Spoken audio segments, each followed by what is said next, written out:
Nous, on fabrique des lits ajustables électriques depuis 1985.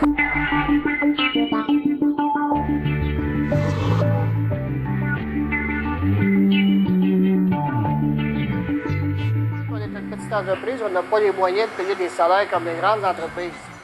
Comment faire pour être capable de se trouver des personnes qui sont capables de faire notre ouvrage qu'on a besoin, puis comment faire pour garder des employés qui vont rester ici.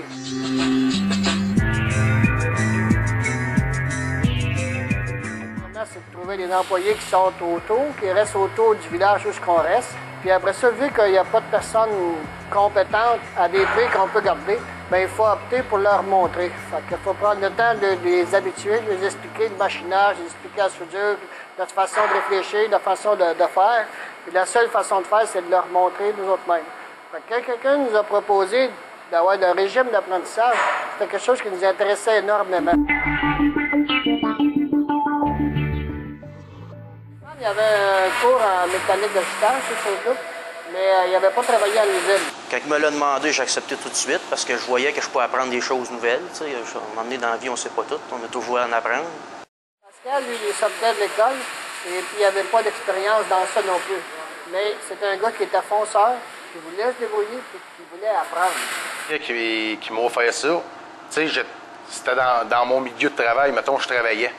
Je me suis dit à moi-même, j'ai rien à perdre. Là, et je faisais mon ouvrage pareil. Puis s'il y a de quoi, mais c'était encore mieux pour mon avantage à moi. Ça me permettait de monter plus dans l'entreprise. Quand on les a proposé le programme d'apprentissage, ces gens-là étaient très heureux, ils ont voulu. Puis là, moi, ça m'a forcé à prendre plus de temps. Les gens, ils ont appris, ils ont été capables de s'acquitter des tâches qu'on avait à faire. On a passé à travers du livre, ça en acquitte bien.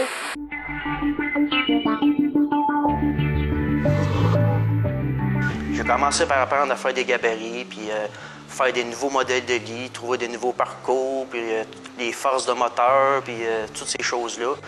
Puis au travers de ça, vu que sur des lits, des pièces machinées, mais j'ai appris le machinage en même temps, tout s'est emboîté un dans l'autre comme un casse-tête, on pourrait dire. Puis là, il m'a donné, mettons, un paquet de bouts de fer, puis ouais, pratique-toi, amuse-toi, fais n'importe quoi, là, pour apprendre à ajuster ton outil, faire une belle coupe, puis... Là, après ça, mais là, il a commencé petit peu par petit peu. Mettons, il donnait un dessin, puis faites cette pièce-là. Ben, c'est sûr que la première qu'elle a faite n'était pas bonne. Mais tu sais, maintenant, à force d'en faire, là, tu l'apprends, là, ça va bien. En usine, mais de théorique, tu ne presque pas. C'est vraiment sur le plancher. Tu as un morceau de fer dans les mains, tu mets ça là, même tu une machine. Je trouve que tu apprends quasiment mieux comme ça, pour le côté pratique. C'est sûr, il y a des données techniques qui sont importantes sur le côté théorique à apprendre, là. Mais comme que je l'ai appris, le machinage, j'ai bien aimé ça. Quand, mettons, tu es apprenti, puis tu pognes un petit bug, mettons, tu sais pas trop ce que ça fait, mais tu vas voir ton compagnon. Tu sais, il est là pour t'appuyer, dans le fond. Tu veux lui demander n'importe quoi, tu sais, il va être là, puis il va te le dire. Puis, tu sais, il sera pas là, mettons, pour chialer après toi, là, t'es fatiguant, mettons, même si tu vas le voir 10 fois dans la même journée, là. Il va tout le temps être là, puis il va te le montrer. Même s'il voyait que tu avais de la misère, il te laissait faire pareil, juste pour voir comment tu étais pour être capable de te débrouiller. T'sais. Puis je trouve ça correct parce que c'est de même, c'est avec tes erreurs que tu apprends dans la vie. Puis c'est sûr, il ne te laissait pas tout seul des journées longues de temps. Là. Il venait nous aider, nous donner des petits trucs, puis c'est comme ça ça fonctionnait. Là. C'est sûr que c'est captivant parce qu'on est obligé de remplir le cahier à tous les jours, puis à toutes les semaines, puis tu essaies de vérifier pour voir si les étapes sont bien faites.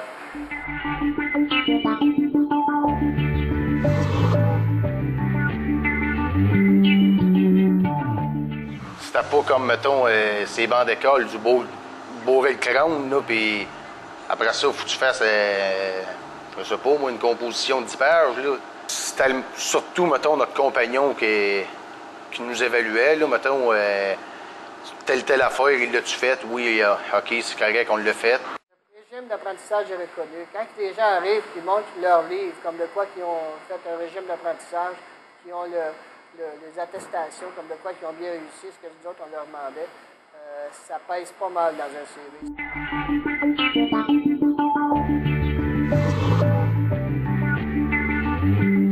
Maintenant, c'est moi qui donne l'ouvrage au gars, puis tout. Fait que, en ayant ces données-là d'apprise, mais je sais quoi lui remontrer. Je suis pas obligé d'aller voir Robert, mais là, moi, tu lui montrer comment faire ça. Je le sais, il me l'a montré. Donc, c'est pour ça que je suis rendu contre-maître aujourd'hui. Ce quelqu'un ne veut pas pantoute, qui est fermé et qu'il y a un programme ou n'importe quoi, là, il avancera pas. Là, ça prend quelqu'un qui veut pareil. Là. Et, mettons, tu fais des gabarits, puis si tu sais pas le taux mesuré, mais c'est sûr que si tu sais pas le taux, qui te le montre comment machiner, si tu sais pas le taux mesuré, tu ne seras pas capable de la faire pareil, la pièce. Il faut que tu saches au moins être capable de lire, mettons, un vernier, un tape à mesurer.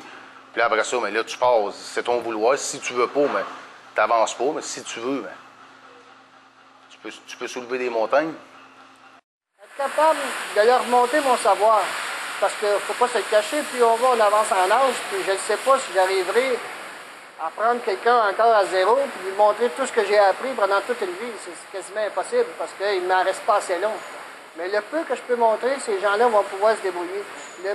La satisfaction de mon savoir, être capable de le transmettre à quelqu'un, c'est quelque chose qui est valorisant pour soi-même.